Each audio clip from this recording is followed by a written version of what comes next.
All right, everyone, we're going to go ahead and get started. Thanks so much for taking the time out of your busy day to join our webcast. I'm going to introduce the speakers here for you guys. My name is Katie. I'm the marketing manager for Auritas, and I'll be your host for today. Everyone should already see my screen, and although you guys are muted, it does not mean we don't want to hear from you. I strongly encourage everyone in the webcast to ask questions throughout. There is a chat feature here, and then at the end of the presentation, I'll be reviewing everyone's questions, and we'll have a little Q&A portion of the webcast. So moving on to our speakers today, as you can see on this slide, we have David Buckley, who is the VP of Strategic Accounts here at Auritas. David has been an industry thought leader in the SAP ecosystem for over 20 years, with experience spanning multiple industry verticals. David has also presented on multiple topics at SAP and ASUG events and continues to be a trusted advisor to business leaders across the globe. Next to him, we have Tim Croucher, our ILM expert. Tim is a certified records manager and an active member in ARMA, speaking on topics such as data governance and managing electronic records. Tim brings the policy and governance requirements to the implementation of ILM solutions, and Tim will actually be at an AIPP conference in Fremont on the 25th of next month. So if anyone on the webcast is going, be sure to connect with Tim, and I'm sure he can find some time to sit down with you guys. And then lastly, here all the way to the left of your screen, you'll see Deepak Sood, who is our CTO. Deepak has spent the last 2 decades in the data and content management space, and he's presented on numerous topics at various SAP events and regularly contributes his expertise to enterprise business leaders. So that's a little bit about your speakers. For everyone here who may not be familiar with who Auritas is, you're just hearing of our name for the first time, or maybe you're wondering what exactly it is that we do, just going to give a brief introduction. We've been in the business for over 15 years and were founded in 2003. We're headquartered just outside of Orlando, Florida, and we're well known in the SAP ecosystem as the data and content management experts, as well as the industry leaders in delivering complex ECM, ILM, and SAP HANA optimization solutions. We're known for leveraging our decades of SAP and OpenText experience to maximize the use of native functionality, which enables our customers to do more with less. We stress the phrase process before technology, which largely in part is due to the Auritas vision, which is to help you implement an overall data management strategy to meet your digital transformation goals. This includes reducing your SAP IT footprint for HANA readiness, as well as managing all your diverse documents, and stressing the approach of process before technology again enables our clients to become more flexible, run leaner, and eliminate wasteful spending. Here on the next slide, you can see that we offer comprehensive solutions at every stage of the information lifecycle. We do this better by addressing key business drivers, considering the customer experience, operational processes, and your business model as we engineer and execute unique action plans in order to align with your business IT strategy. So moving on to the next slide here, you can kind of see how we do that. We have 4 core services here at Auritas. We have ILM, ECM, big data analytics, and then we have some accelerators in place as well. You can see that we work across multiple industries there at the bottom of this slide. So moving on to the next slide, I will be handing things off to our wonderful presenters, and we will get started on all about what the California Consumer Privacy Act is and what you guys can expect from it. Deepak? Thank you, Katie. Hello, everyone. Thank you for attending this webcast. We've got some lot of exciting information to share with you. Also, at the end of this webinar, subject to how much time we have, we also have a demo to show you how these things can be implemented in your environment. A few days ago, we did a survey from a fairly large group of our community, and we asked them some questions about, do you do business with the residents of California or Californians? And our intent was to find out whether, how many companies, who are attending the webcast or who are linked with our ecosystem one way or another are linked or could be associated with the new ruling of California Data Protection Act that is coming along. We were surprised to find out that one way or another, whether it is an employee, whether it is a customer who happens to have an e-commerce account, whether you have a vendor or for that matter, a specific business partner, 78% of you had some kind of relationship or transactions with the residents of state of California. Our next question in that, with the same token was, well, now that we know that California Data Protection Act has become a reality as of May last year, June last year, and that you have to go live with it by January 1st, 2020. How confident are you that you have this thing under control? I mean, for sure, you always have your legal department as your first line of defense, but you always have to itemize the things, whether it is from the website perspective, whether it is from your database collection perspective, or for that matter, what we are going to talk about out here, your ERP system perspective. Again, this is an insight that 66% of you said, well, I'm not confident. I'm not sure if I am doing or if I'll be ready by January 1st if I'm going at the pace I'm going for being compliant with the California Data Protection Act. Now, we took this opportunity to share it with you that you have to look into it seriously, because it is going to take some time. It is going to be some configurations and updates and testing and validations in your environment to be compliant with this particular regulation by January 1st, 2020. And and we wanted to share that information. And let's go into the background. By the way, with me in the room is Tim Croucher, and David Beckley is going to take up or explain what is the background for the California Data Protection Act. David? Oh, thank you, Deepak. Thank you, and welcome everyone. So I thought I would start with just a little brief history about, how did CCPA come to be? So, whether you believe it or not, it really started over pizza and a good bottle of wine. We hope it was good wine. Alistair McTaggart was attending a dinner party with his friends, a relaxing evening, sharing the pizza, sharing the wine. And he had a friend there who was a software engineer at Google. And he said to him, should I be worried about what Google knows about me? He was totally, asking it, in a sarcastic fashion, wasn't really serious. But his friend said, oh, there's plenty to worry about. If people knew what Google had on them, they'd flip out. So, he thought about this, was like, wow, that's not really what I was expecting. So McTaggart was a businessman in California running a real estate corporation. And the rise of the tech industry filled his condo developments with, engineers and entrepreneurs, and he became quite wealthy. But he never really thought about how companies like Google or Facebook, how did they get so big so quickly? It was almost an overnight success. He knew that they collected and sold data, but it wasn't something he really thought about before. But after hearing what his friend told him, he started to think about these tech companies quite a bit.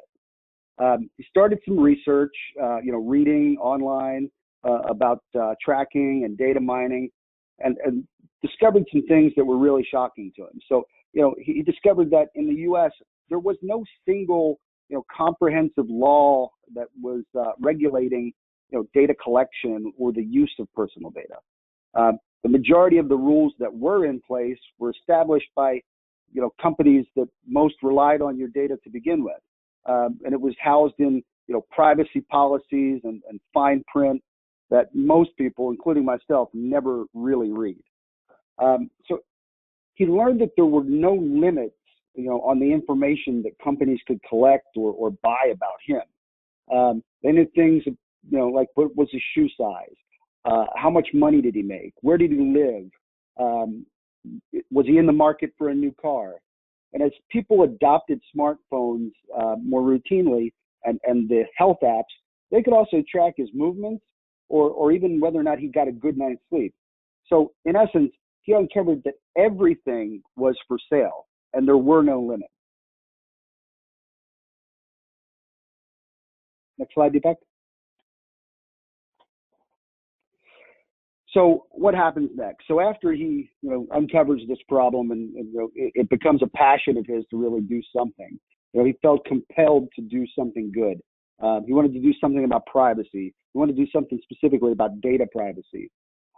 He started a process, of collecting ballot signatures, and it had some ups and downs. So it caught some momentum, it would lose some momentum. But really, the Cambridge Analytica scandal provided that catalyst that eventually led to over 600,000 signatures, which was more than twice the required amount.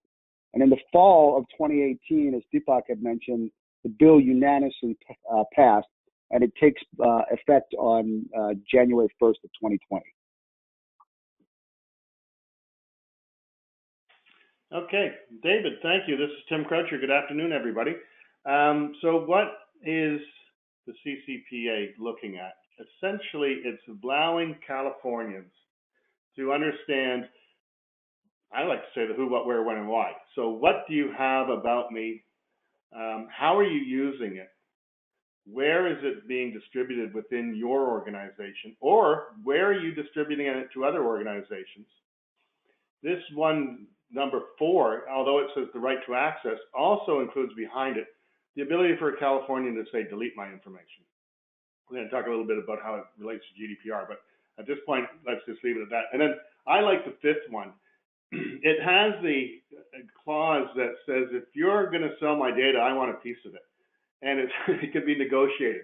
But essentially, it allows the folks who are residents of California to be comprehensively understand what these organizations have, how they got it, where it is in their particular organization, how they've distributed it to other partners, associates, or as David mentioned, the UK-based data mining company that got the data from Google, and the ability to say, I can opt in to letting you use my data, but I want some of the payback from it. So leads me to the next slide, which talks about the consequences. Now, when we used to look at big data, me and Deepak and David have been doing this a long time. Big data, you remember Walmart, retail stores, big data. Then you started getting kind of esoteric. For my interest was things like the space program. Some types of radio satellites produce billions and billions of records, not even records, but information. But now big data in the social media environment and in the large organizations that operate in California and the rest of the country with Californian residents participating, that's also in the big data. Very, very many of those would be considered big data managers or stewards of big data. Right. So now you start looking at the costs associated with the penalties, and they can be exponentially large as these requests for information are sent to the customer or the organization and they don't respond. Part of the legislation allows for very quick response if you put in a request to understand what the company has about you. 30 days, 45 days in some stations. So part of what you'll hear Deepak and David and myself continue to talk about is not only what the tools are, but how you prepare yourself today to mitigate that risk. So even if you get the query from a Californian resident, you can turn that requirement around expeditiously. You will not be having to go to court to ask for delays or waivers or sanctions. One other point I'd like to make here is there's a clause in the legislation that says $150 to $750 per incident, per user, per consumer. Yep. But it also says, or the greater of the damages. So if it is determined through your legal action as a resident that although this data was released or sold, it resulted in damages that you can prove greater than the amount indicated per transaction in the legislation, it can go anywhere but tort law can take it, and you could have extremely large penalties against you if the person can prove damages. So again, keep in mind that as you're looking at some information on websites and other examples of the costs, it also allows for or more damages that would be included with, or more costs included with the damages. We were looking at some of the, the calculations out there, and how exactly the CCPA is defining the segregation of the violations out here. So as you can see, there is $7,500 for an intentional violation. Well, what constitutes an intentional violation? And are there any due diligence or some functions or configurations or actions that you can do that will show your ability or your due actions to make sure that these violations don't happen? An example would be that unintentional release of certain kind of private data, for example, from your SAP screens. Well, a simple fix could it be that you have implemented proper authorization concepts around it that will make sure that none of that information is released? That's one example. But then, as Tim has mentioned,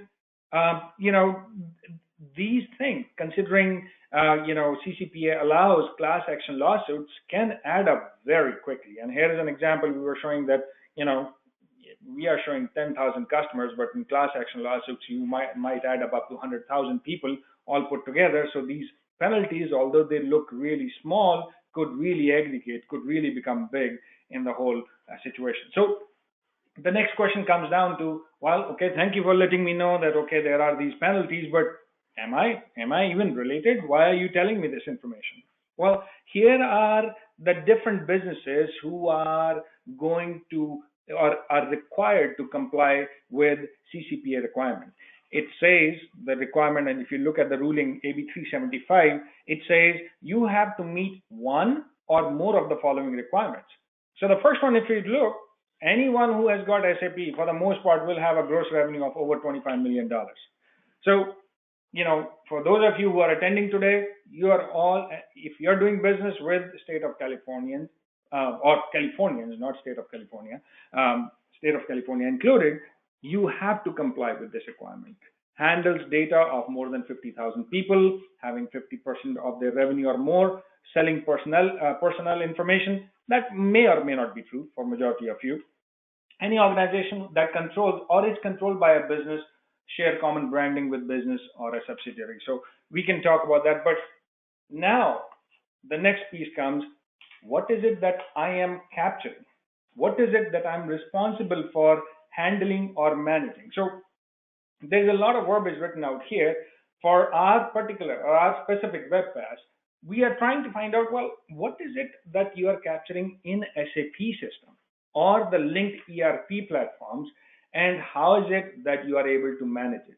So for the most part, I'm going to share some examples with you later in the webcast, but as per the CCPA requirement, real names, postal address, unique personal identifiers, email addresses, account names, social security numbers, commercial information, characteristics of protected classifications and all, you will find that all these informations, one way or another, we are capturing in the SAP system. And I'll show you some examples of it. If you have HCM system, that's one way of doing it.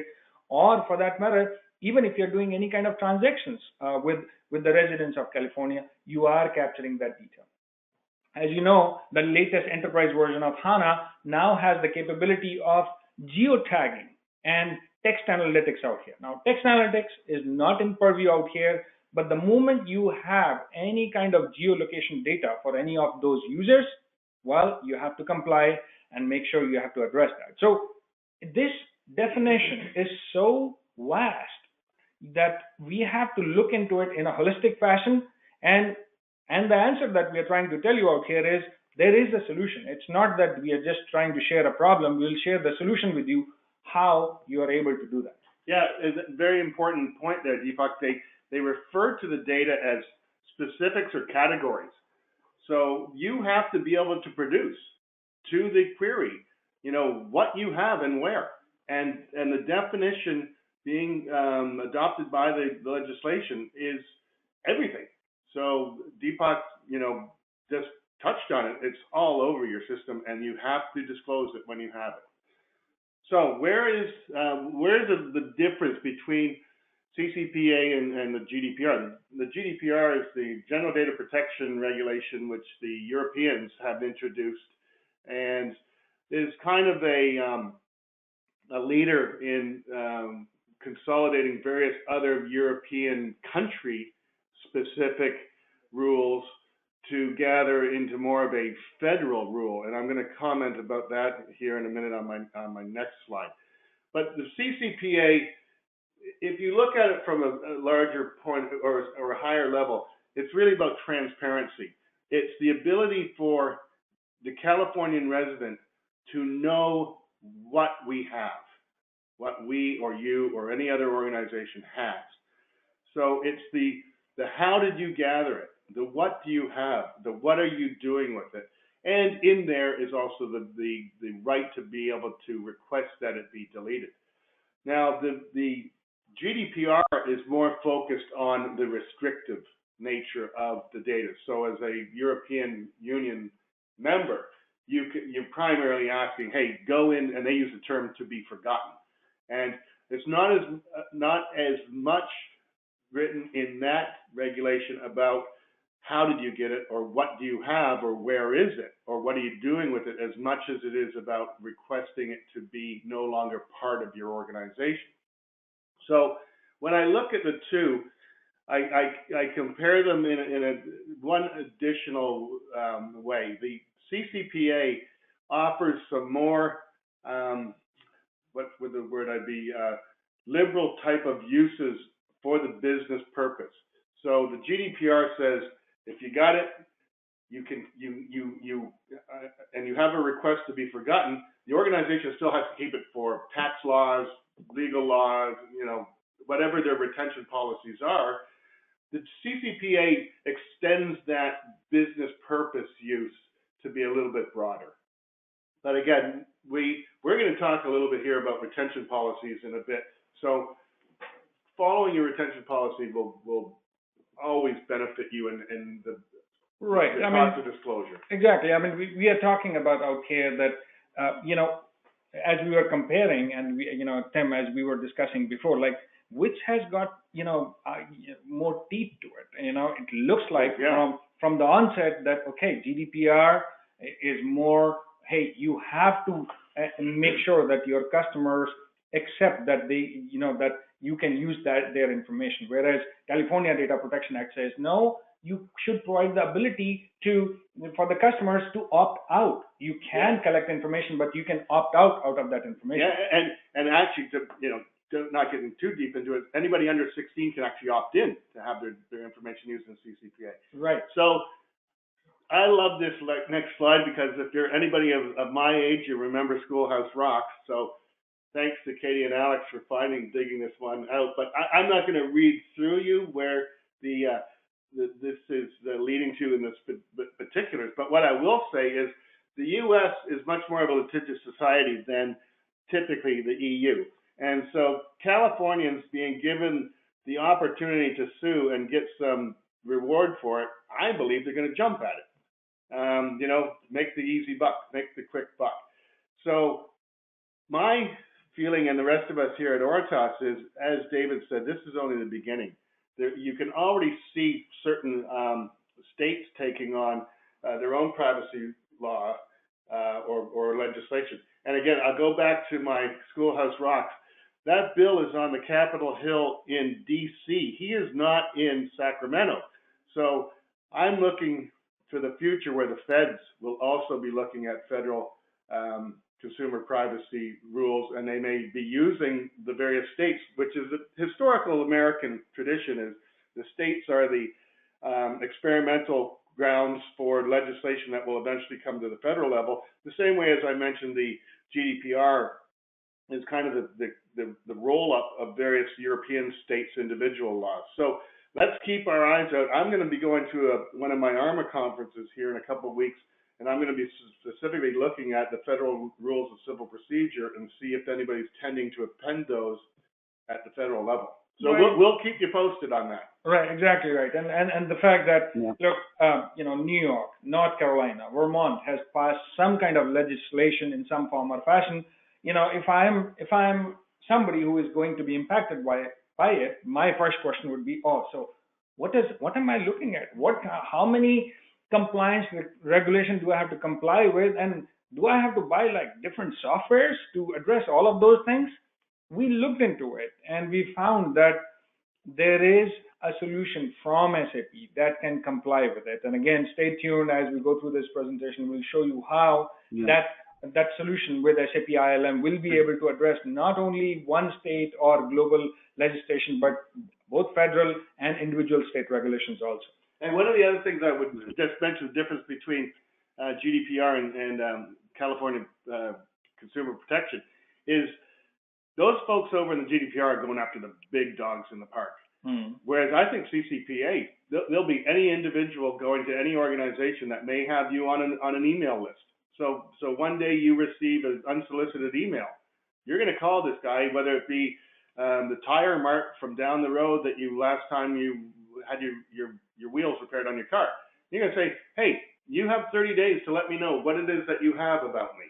Right. And that's going to be a struggle for these organizations. So as we talk to this, Deepak and the rest of us are going to show you how do you prepare for that time when you're going to have to be SWAT team reaction to some of this stuff. Correct. I mean, another thing we wanted to share with you was that, hey, is this the time to say, let me see what my peers are doing, or let me see what my competitors are doing? Well, if GDPR shows any reflection on how prepared we should be, here are some examples. Ever since the go live, they are claiming that European Commission has received over 95,000 complaints and about 41,000 or in excess of 41,000 breaches out there. And the direct implication of that is, you might have heard this information came last week that Google has been fined $57 million under the data privacy law. This is just the beginning. This is just the beginning. I do not know where exactly it is going to come through. And David, you wanted to say something? Yeah, absolutely. So I think you're spot on, and Tim, you as well.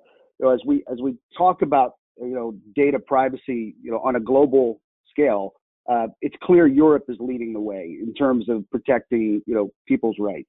That report that you saw from the EU Commission, again, that's less than 1 year and substantial volume. So what is it that we can take away from these things, right? I think that the EU Commission is telling the public that data privacy and security, it is real. It is a real problem. And as we showed on the slide prior, GDPR has been featured in more online searches than Mark Zuckerberg or Beyonce or even Kim Kardashian, which I'm not sure why she's famous. But anyway, and as Tim mentioned earlier, the culture in Europe is different than the U.S. in a lot of different ways. And one of those big differences being, that desire to litigate. In the U.S., our courts are filled with lawsuits and class action suits. I get things in the mail all the time from, Ford for this airbag or this or that. There's a lot of different litigation that's out there. CCPA provides the right for individuals to file suit against companies that violate the regulations and the legislation. And the potential exposure is twofold. So obviously there's the financial exposure, right? But there's also exposure around brand damage and reputation. So, as we look to the future with CCPA, as well as Tim mentioned, the legislation in Vermont and North Carolina, I think the takeaway is that, people in general, no matter where they reside, they want to know who has their personal data. They want to know how they're using it, and they want, essentially more command on how companies are getting it. From my perspective, I think we're seeing the tip of the iceberg. Deepak. Thank you, David. So 4 things to do right now. So let's say that we have convinced you that, this is really something that you need to look into. But your next question would be, hey, what am I supposed to do? And how is it going to act or react to my current systems and all? So we are not going towards addressing your e-commerce sites. We are not going to be talking about how your non-SAP systems, you're aggregating data, but we will definitely start with your ERP platform and then we will show you how from that platform onwards you can extend those capabilities across non-SAP platform also, and how we are working with these companies to address these requirements. First piece of information, implement retention management. So retention management is a functionality which provides you with the capability in your active SAP system to dispose or defensively dispose the data that has expired its retention. I'll share a screen with you with all, which shares that it can also help you with your legacy platforms. See, GDPR, CCPA, they don't care whether you say, oh, this is my active system and this is my legacy system. They say, my core question is, do you have this information? Yes or no? I do not care for the sources. If you do, well, we have to figure out a way to make sure that you are in compliant, and if it is required to be disposed, the tool and the system should be able to do it. Finalize your data mining reports. Let me just make one important point there too, Deepak, is we've looked at these retirement processes before. They're complex, right? And those are now open for your discovery that you need to prove. So going back at an old mainframe system and trying to figure out how do I create a data mining report in that darn thing is not going to be easy. Well, that's exactly right. But then, what you're looking at is we'll show you some more details on ILM that, maybe you can port that data, make it available onto the new application, which provides you with that flexibility. And that way, your ROI is not only you sunsetting your legacy systems and consolidating it onto a single platform, but then you're fully compliant with it. You have mitigated your risk by a huge amount. And you've reduced your cost of e-discovery in that old legacy system. Absolutely. So, the second piece out there is finalize your data mining reports. Now, what do I mean with data mining? See, ILM is one tool where we say we can comply with the age of the data. You can address the requirements when the user is asking for it. But the bigger question is, how do I find that information? Where do I see this information? What are the sources? These mining reports can churn through billions and billions of records and get you that information, tell you the pointers, and we'll show you some examples of it today in our demo, that how they all come together and how it can be implemented. Identify the gaps in the archiving object catalog.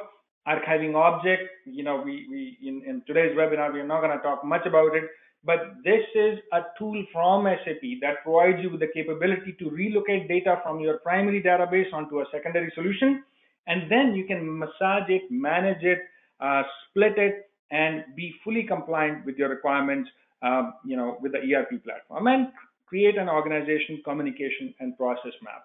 This is a holistic solution. This fourth requirement addresses, a multitude of processes. Well, you might even get an example where you say, like, who is going to receive this information? How do I comply with it? The regulation says that you have to show a place on a website, an email, a fax number, or some kind of communication where you can request that information, or a Californian resident can request that information. Well, let's say that they requested that information. How exactly in your organization are you going to reply to it? It includes defining the roles and responsibilities. Somebody collects that information. The legal reviews that information. They say, well, I think this information goes to our marketing engine, and that specific information we can present back to this customer. Well, as per the compliant requirement, we have this specific information in our ERP system, and we have to declare and show that this is the information that we have on you in our ERP system. But then comes, do I have to dispose that information from my ERP system? Many times you'll say no, because I'm doing a lot more compliance on that information. I might have to reply to audit. I might have some transactional information going on there. But then you showed your due diligence. You were able to do e-discovery on that particular request and present that information back and state that I am going to dispose this information as per your request. I am not disposing this specific information because this information is required for compliance requirements. And then, if somebody says, okay, understood, but I want you to freeze my information and no additional transaction will be done, we will show you how you can comply with that. Apparently, that becomes a legal sticker where you say you did your due diligence to comply with all the needs within your ERP platform. This is one of the areas that we have the toughest questions from our implementation partners.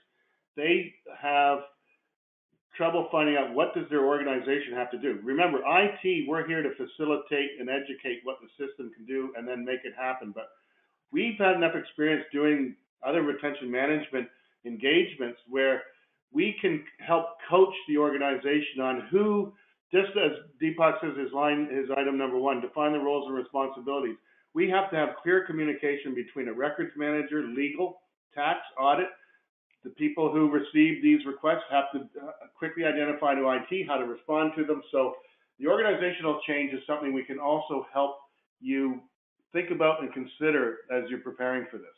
And you might say then, what is my next frontier?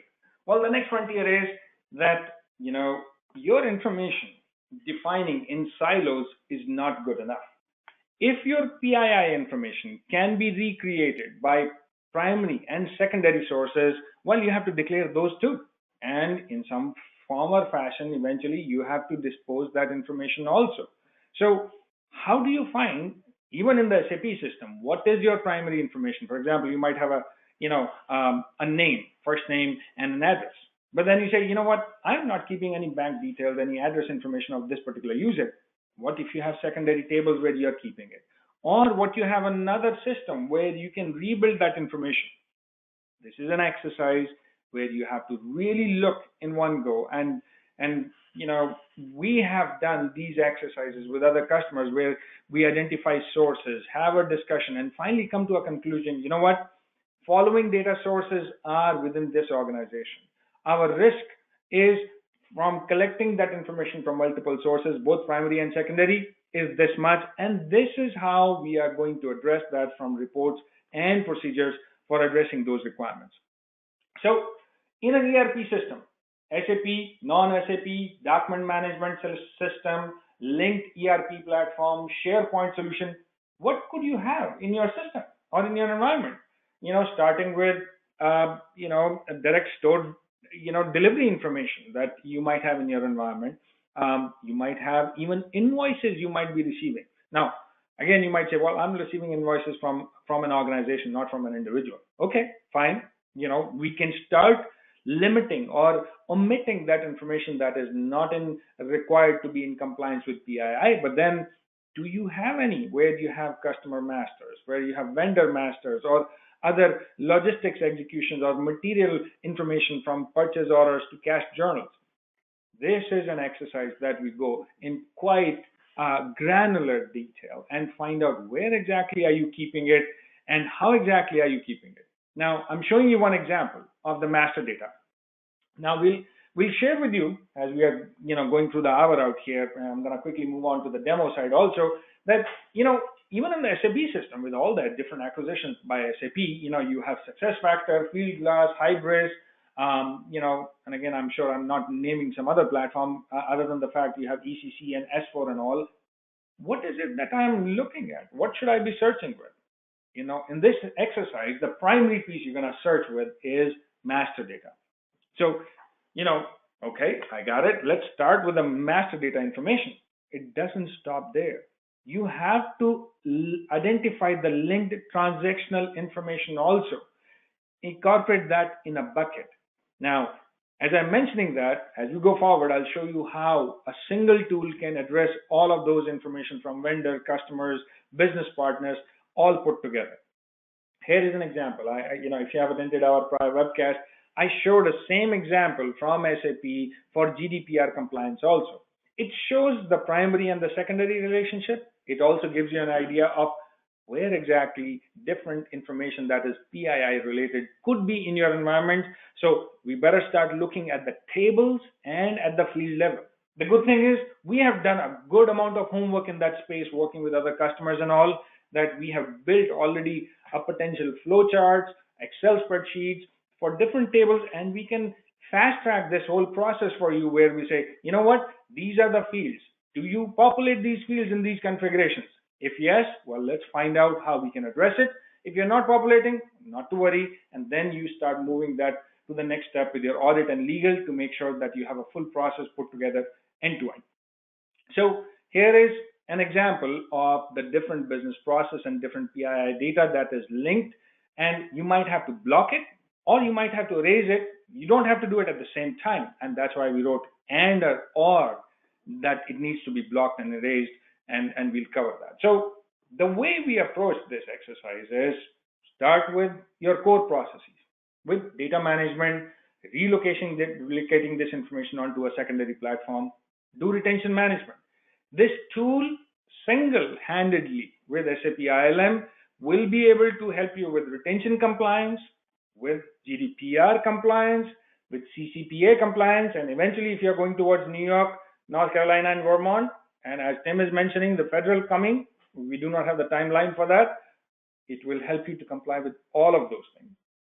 Not only that, if you have a legacy SAP system, you are acquiring other companies or you move to S4 as a greenfield deployment and you left a legacy system behind, this tool will be able to decommission that and make you have access to that historical information, but in compliance, not only for your SAP system, but also for other non-SAP ERP system, you are able to address that. So you have a lot of capability that is available to you and a lot of configuration that SAP has put together that you can leverage right away.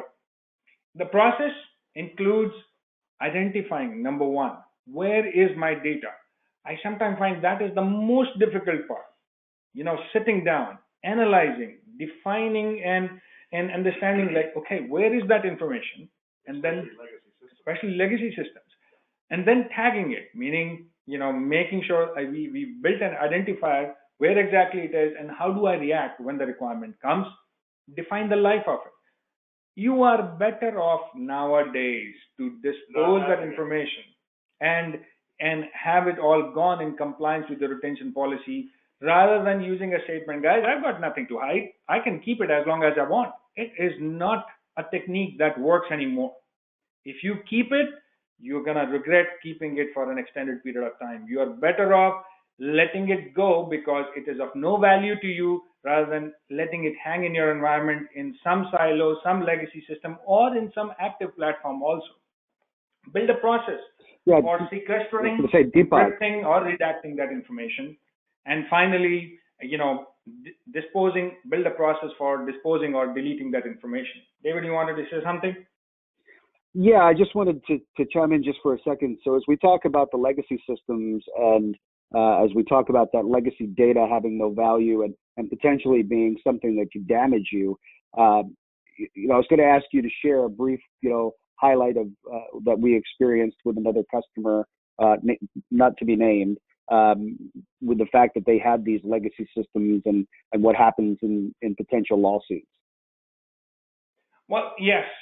So we had that. Thank you for reminding that, David. That we had this customer and they came in a situation where they have these legacy systems and they, as part of their acquisition strategy, they decided that they're going to create a new SAP platform and they left those ERP system behind. For sure, they had some challenges on how to manage those legacy platforms also with their old data center provider. But it came down that they had a specific requirement that came into be where the court mandated them find out the details that you have for that particular material in your environment. Well, it was a big struggle because not only they had to look into their active ERP platform, and then they had to search for their legacy platforms, and they could not use the fact that, look, we have a retention policy, and you will find that every company has a retention policy, whether you implement it or not, that's a secondary piece. They wanted to take a stand that we have a retention policy, and based on that, we are complying with the retention policy in our SAP system. They were not, they were going to, and because of that, we cannot provide you with the information.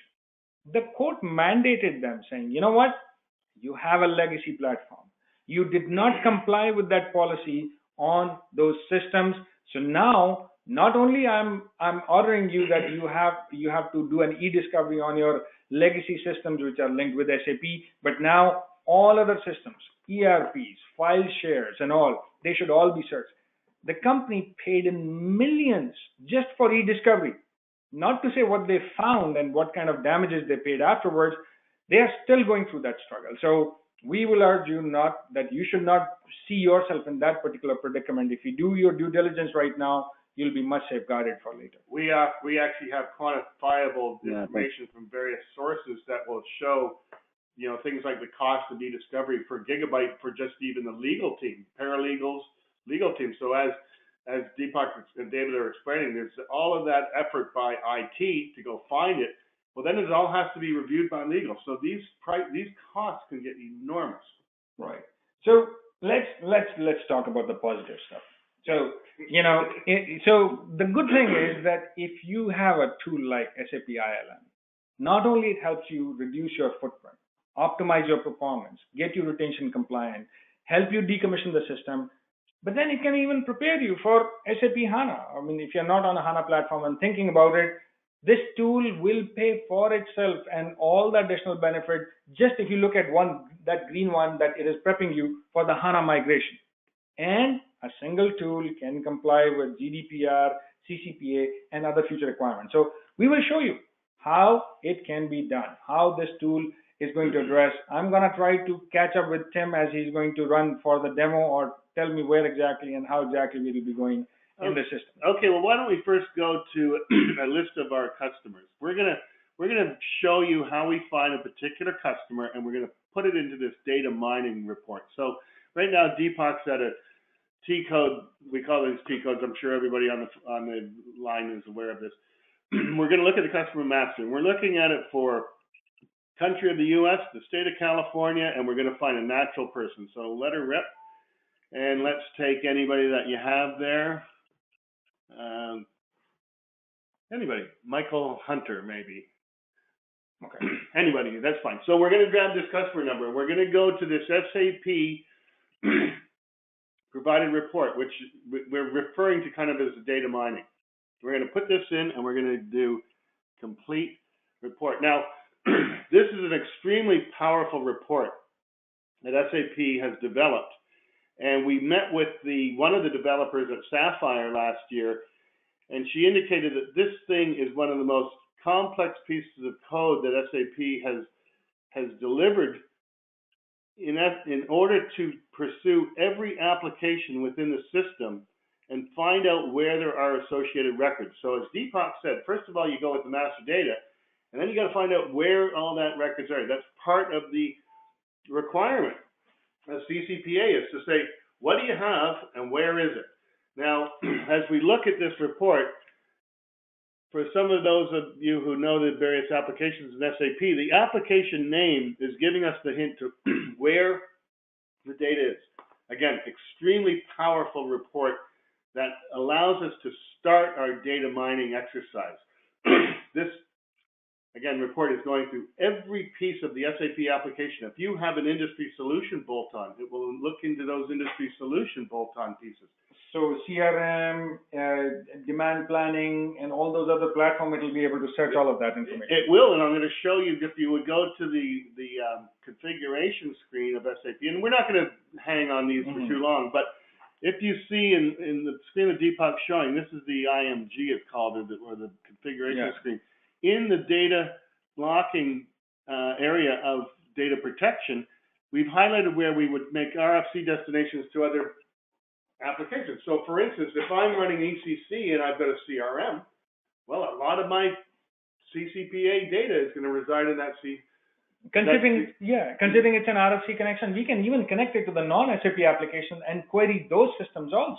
So then you'll go back to our report, and you'll find that this report, Deepak has referred to it at some points as a one-stop shop, but this is an extremely powerful report. Having some experience about how to run it is going to be very helpful. We have done this report a number of times in a number of locations, but this is doing your data mining. Now, this also is the first step in blocking that person. So we see blocking as not necessarily required by CCPA, but certainly a benefit if your organization has the ability to say, we have a process in place that if I'm asked in the context of CCPA to be deleted. Remember, CCPA talks mostly about transparency, but if I'm asked also to be deleted, and we say to that person or persons, we still have business process requirements, whether they be California labor law, California tax law, California or federal law, that we have to keep certain data because our retention policy says. We could be the good steward in California and say, but you know what? We're going to block that data. So nobody can see it except for, let's use the term, a super auditor. I'm going to just briefly show how that would work. If that concept is interesting to you folks, please contact us again, because the ability to go that extra mile in your CCPA preparedness, to be able to say to a customer, hey, legally I got to keep you, but guess what? We're going to be the good guy on the block here, and we're going to be able to say, but your data will be hidden from almost everybody in the organization. Here we had a transaction with a financial posting. Yeah. So as you try to hit this financial posting, this functionality built in SAP based on the ILM retention management code will tell this person, if this particular document had something that we wanted to, somebody requested to be deleted, but we had to keep it around for our business process purposes, we can have most of our user community, if not all of our user community, not able to see it. So let's just demonstrate for them, Deepak, that if I'm actually a super user and I'm in a position where my job is to meet these audit requirements, the data is not gone. It's still available, and in this case, I think we put it in the archive. So this quick demonstration shows the extension of the functional power of SAP ILM to, first of all, like we said, do that deep data mining, which is core to CCPA. You got to know, you got to be able to say where I have the data, how I got it, where it is right now, how I'm using it. That report we just showed you we believe, the best way to get there quickly. The second thing is, if in context of CCPA, I'm asked to be deleted, but I still have to keep that person around for regulatory reasons, we can block that person. So we don't have a lot more here to show you, but there's... Well, this is the tip of the iceberg, so to say. That they're showing you the end results, how you can comply for e-discovery and other, end goal of you not getting penalized for every violation out here, and you're doing your due diligence up front. But what does it take? Yeah, and as you saw, that IMG screen that Deepak was showing us where we disconnect the RFC, that was one of like 24 config points that you would have to do, which we know how to do. Right. So there's complexity in this because you're data mining through the complexity of an SAP landscape. And I think we all understand that SAP is highly complex, there's high availability of navigation between the applications, and this data mining piece is critical to be CCPA compliant. Great. So folks, I hope it was a good introduction. We tried to get you all the awareness from our side, but again, in a 45-minute time span, we can only cover so much information out there. We have a lot more detail, a lot more information to share with you. So, stay tuned. You can always ask us questions. We are very happy to collaborate. Throw us some challenging questions. Actually, we really work on it. We actually get excited on the fact that if you throw us some challenging information, it makes our team, our developers, our functional folks to review that information and get you the required answers. But thank you for attending, and I'm going to pass the microphone over to Katie so that she can ask some questions. I'm just going to make one comment before Katie. We understand, as you've heard from Katie and David, that CCPA continues to evolve, and the California legislatures are going to continue to work on it. Auritas is committed to remaining on the vanguard, or on the forefront of understanding how the law is changing. And to that point, when Katie mentioned in a couple of weeks I'm going out to a conference, we will continue, between myself, David, and the rest of the folks here, to remain as current as possibly can. So if you have any concerns about how CCPA will be affected into your SAP system, you can rely on us to be up to speed. All right, awesome. Thanks, guys. I hope that everyone found that presentation as helpful as I did. I think my favorite part is how it kind of all started over pizza and wine. I always thought that that was a really funny part about how this law got passed. But anyway, we do have time, it looks like, for maybe one or maybe two questions. It looks like we did get a few. So the first one here says, really helpful presentation, but quick question. Does Auritas offer any assessment services that can help us with our compliance strategy? Yeah, sure. We would be happy to do that. What we typically have our customers do is send us in their retention policy. It's a great place to start because, as Deepak indicated, if we have defensively disposed of it, we don't have to produce it. We don't have to pay for the cost of e-discovery. So if you have a retention policy, one of the first things we can do is map it to the SAP objects. I use the term translating legalese to Sapanese, and that's an effort that we've been working on for some years now. It's not trivial. It's sometimes difficult, but that's something that we can do for you. All right, awesome. Thanks, Tim. And it looks like we have time for one more question here. This says, our company is currently implementing a solution to be GDPR compliant. By doing this, will we also be CCPA compliant as well?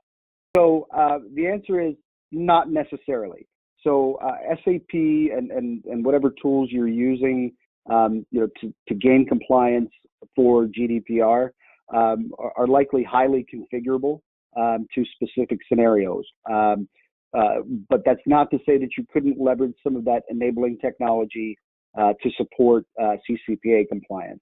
And again, I think that goes back to looking at the data and your policies, and also the strategy that you're putting in play for GDPR. It may require a slight tweak, and you may be all set for both.